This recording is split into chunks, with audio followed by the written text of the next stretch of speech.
예수님 부활 이전에 구약시대 성도들도 부활을 믿었을까요? 예수님 때로부터 600년 전 예언자인 에스겔은 구약시대 성도들 중 부활신앙과 가장 근접한 분이었습니다. 그리고 그 신앙의 기록이 바로 오늘의 본문 에스겔 37장 말씀입니다. 금방 최병남 목사님께서 간단히 말씀해 주셨는데 제가 그것을 좀 한 걸음 더 깊이 들어가서 설명해 보도록 하겠습니다. 부활을 이야기하려면 먼저 그 정반대 개념인 죽음이 무엇인가를 알아야 합니다. 에스겔 선지자는 가장 가까이에서 그리고 가장 철저하게 죽음을 경험한 사람이에요. 그 조국이 바벨론에게 멸망하고 다윗 왕조는 무너졌고 성전은 잿더미가 되었습니다. 바벨론 군인들이 장정들을 칼로 찌르고 임산부의 배를 가르고 어린아이의 머리통을 부수었어요. 운이 좋은 사람들은 포로로 잡혀서 가난한 노예의 삶을 겨우 이어갑니다. 이 눈에 보이는 죽음이 전부가 아니고요. 이 죽음이 있기 전에 이미 이스라엘 백성들은 영적으로 도덕적으로 사망했습니다. 생명의 하나님을 멀리했어요. 음란과 쾌락에 자기 영혼을 팔았고 가난한 자를 압제하고 멸시했습니다. 이 죄 때문에 죽음이 왔고요. 그리고 죄가 곧 죽음 자체이기도 한 거죠. 이스라엘 백성들 이런 죄와 사망 가운데 그 패배감 그리고 무력감에 빠져 있었습니다. 우리 11절 말씀에 그들이 이르기를 우리의 뼈가 말랐고 우리의 소망이 없어졌으니 우리는 다 멸절되었다. 이것이 에스겔을 포함한 그 당시 이스라엘 백성들의 마음의 상태입니다. 나라가 망했어도 희망이 있으면 되는데 그 모든 희망이 사라진 것이죠. 이게 바로 에스겔이 경험한 철저한 죽음의 상태였습니다. 에스겔 선지자는 번민하고 또 회의했어요. 그가 믿는 하나님은 천지를 창조하신 분이잖아요.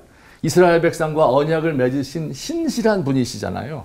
근데 어떻게 그 하나님께서 이런 일들을 일어나도록 만들 수 있겠는가 이렇게 생각했을 것 같아요. 아니 언약을 지키는 신실한 하나님이 이스라엘을 버리셨다는 말인가?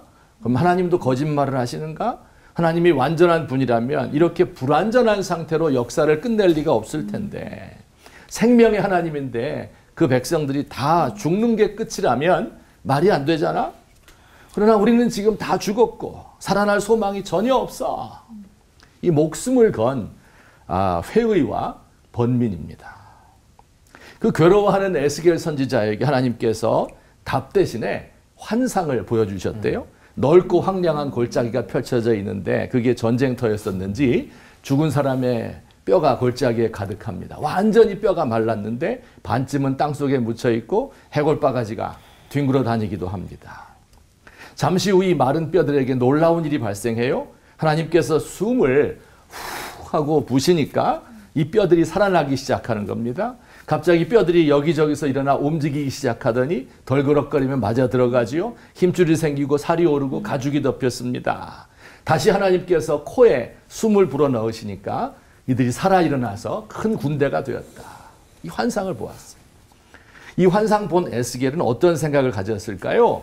와, 역시 우리 하나님 계획이 다 있으시구나. 당연히 이 죽음의 상태가 끝일 리가 없지. 언젠가 다시 죽음에서 벗어날 날이 있을 거야. 그리고 무엇보다 그 죽음의 원인이었던 죄의 문제까지도 완벽하게 해결되는 날이겠지. 기대한다. 하나님께서 어떤 식으로 일하실까? 사랑하는 성도 여러분, 이게 구약시대 성도들의 부활신앙의 최고봉입니다. 죽음이 지배하는 세상이 끝이 아니다. 생명의 하나님이 숨을 불어넣는 날이 있을 것이다. 죄의 세력에 패배할 것이 아니라 죄가 말갛게 씻기는 날이 있을 것이다. 기대하고 소망했습니다. 물론 그러나 그들은 부활의 실체를 보지는 못했지요. 드디어 때가 되었습니다. 그림자가 아닌 실체를 경험하는 순간이에요. 기대가 현실로 이루어지는 순간 바로 예수님의 십자가와 부활입니다. 죄 없으신 예수님이 십자가에서 죽으셔서 우리의 죄를 해결해 주셨어요. 그리고 그가 다시 살아나셨는데 로마서 1장 4절에서 성결의 영으로 죽은 자들에게 부활하셨다 말씀하지요. 성결의 영, 성령을 가리키는 말이에요. 하나님의 바람, 하나님의 숨이라는 뜻입니다. 에스겔 37장에서 하나님의 숨이 불어서 사람들이 살아났는데 그 환상의 첫 번째 성취가 바로 예수님의 부활입니다. 예수님이 죽음으로써 죄의 문제를 해결했고 부활하심으로 죽음을 정복했습니다. 구약의 성도들이 기대하고 소망하였던 그것이 주님의 죽으심과 부활 사건을 통해 성취되었습니다. 이제 부활하신 예수님께서 제자들에게 성령을 보내시는데 그들을 향하여 숨을 내쉬며 이르시되 성령을 받으라. 하나님의 영으로 가득한 그 예수님, 그가 숨을 또 후 하고 내쉬었습니다. 그 숨과 함께 제자들 가운데 성령이 쑥 들어간 거예요. 죄와 죽음의 권세를 이긴 예수님께서 당신의 영을 우리에게 부어주신 겁니다. 신약을 사는 우리들은 이미 부활을 목격한 자들이지요. 그러나 지금 우리의 육체는 불완전합니다. 우리가 사는 세상 주님 재림할 때까지 완전하지 않아요. 죽음의 세력이 우리를 짓누르는 세상, 교회가 세속화하여 물질과 권력을 추구하고 음모론의 온상이 되었습니다. 무기력과 패배주의가 우리 정신을 지배해요. 그러나 예수님의 그 숨, 성령께서 우리 안에 계시면 부활의 능력으로 우리가 살 수 있습니다. 이건 추상적인 삶이 아니에요. 지금 우리에게 주어진 삶 속에서 예수님의 생명을 드러내며 사시는 여러분 되시기를. 우리 주님의 바람을 내 속에 간직하고 하늘의 생명을 누리시는 성도님들 되시기를 주님의 이름으로 축원합니다. 사랑의 하나님 고맙습니다. 죽음이 지배하고 있는 이 세상에 우리 주님, 살아계신 주님께서 우리에게 당신의 영을 불어넣어 주시고 그 영을 받은 우리들이 힘있게 살아갈 수 있도록 우리를 도와주시옵소서. 예수님의 이름으로 기도합니다. 아멘. 혹시 몰라서 드리는 질문인데 그 구약 시대에도 예수님이라는 존재는 몰라도 메시아의 부활을 좀 눈치챘거나 깨달았던 사람들이 있었을까요? 좀 궁금한데, 그러면 이삭과 순양 그리고 요나의 표적 같은 예수님의 예표들도 알아봤을지 우리 최병남 목사님, 장동민 교수님 좀 알려주시면 감사할 것 같습니다. 저는 이거 장동민 목사님께 먼저 양보하겠습니다. 제가 답을 잘 몰라서 슬쩍 묻어가리고 그 예수님이 이제 승천하시기 전에 마지막에 제자들에게 하신 뭐 몇 마디 말씀이 남아 있는데 그 중에 하나가 누가복음 24장 46, 47절인데요. 이런 내용이에요. 그리스도가 고난을 받고 제3일에 죽은 자 가운데서 살아나야 할 것이 구약 성경에 이미 다 기록이 되어 있다. 그 성경을 자세히 살펴봐라. 이렇게 말씀하신 적이 있습니다. 구약 성경 어디에 그런 말이 있을까? 나는 눈 씻고 찾아봐도 없는 것 같은데 이런 질문이 드는데요. 그 우리 어렸을 적에 부모님들이 애들이 속색이면 너희도 부모가 되면 엄마 마음 알 거야. 이런 이야기 많이 들어보셨죠?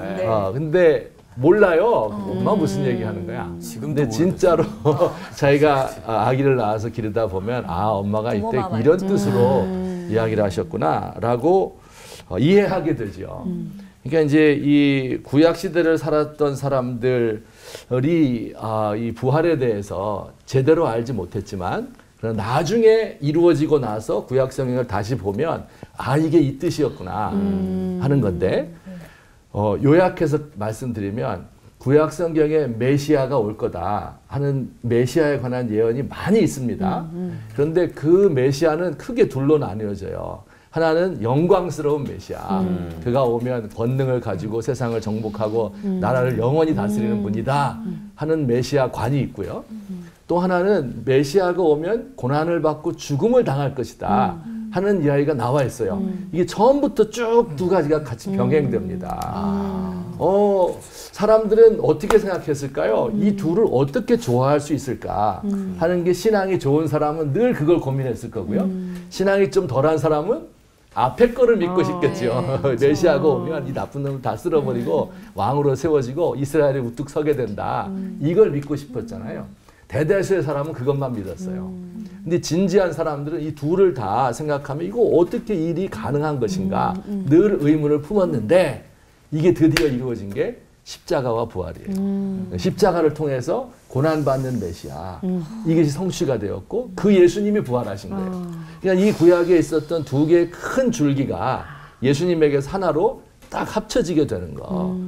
지금 보면 그래서 구약을 보면 이 두 가지의 줄기가 있었구나 하는 것을 알게 되는데 그 당시 사람들은 잘 몰랐을 것 같아요. 그 질문에서 구약에 있는 사람들이 알았을까? 근데 구약이라고 하는 긴 역사, 예수님이 이 죄에 빠진 인간을 구원하시는 역사, 이게 구속사라고 그러잖아요. 그러면은 이건 긴 시간의 긴 이야기와 다양한 사람들 속에서 예언되어졌기 때문에 그 시대를 다 살아낸 사람이 아니고는 사실 이해하기가 힘들죠. 그러니까 구약에 예언되어져 있는 모든 이야기는 조각 그림이라고 봐야 되고 예수님 안에서 그 모자이크 그림이 완성되어져서 예수님이라고 하는 그 그림이 나온 거라고 봐야 되기 때문에 첫 번째 기록되어진 창세기 3장 15절에도 여자의 후손이 와서 뱀의 머리를 짓누르고 승리하시는 걸 얘기를 했지만 그걸 예언되어져 있지만 여자의 후손, 보통 아버지의 아들이라고 얘기하는데 여자의 후손이라는 용어는 쓰지 않은 거잖아요. 나중에 그게 여자의 후손으로 동정녀 탄생을 예수님을 통해서 알게 되는 거고, 우리 교수님 말씀하신 것처럼 신약의 거울로 창문으로 구약을 이제 볼 때 다 해석이 새롭게 되어지는 거고, 우리가 이삭 이야기, 모리아산 이야기도 우리는 이삭이 예수님의 예표라고 이야기하지만 아브라함이 외아들이니까 사실은 그 창세기 22장에 이삭이 예수님을 예표하는 게 아니라 수풀에 있는 어린 양이 예수님을 예표하는 거거든요. 이삭을 살리기 위해 예비되어져 있었던 어린 양. 그러니까 구약에 있어서 우리의 인류의 죄를 대신해서 짊어지고 갈 이삭을 대신했던 그 양처럼 우리 모두를 대신할 양은 누가 있을까? 그래서 어림 잡아서 계속해서 그 이사야서에도 처녀가 잉태하여 아들을 낳고 임마누엘이라고 해서 하나하나 그림들이 합쳐지면서 예수님이라는 그림이 채색되어져 가는 거잖아, 그렇죠?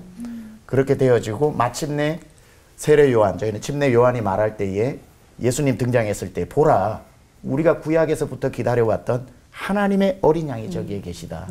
그리고 예수 그리스도 안에서 구약의 예언이 완성되어지는 것. 그러니까 한 사람은 다 못 봤지만 그들의 삶 속에서 하나님께서 조금씩 보여주셨던 것이 다 합쳐져서 틀림없는 예수님에게 다 수렴되어지고 그분이 우리가 기다리던 메시아였다, 이렇게 봐야겠죠.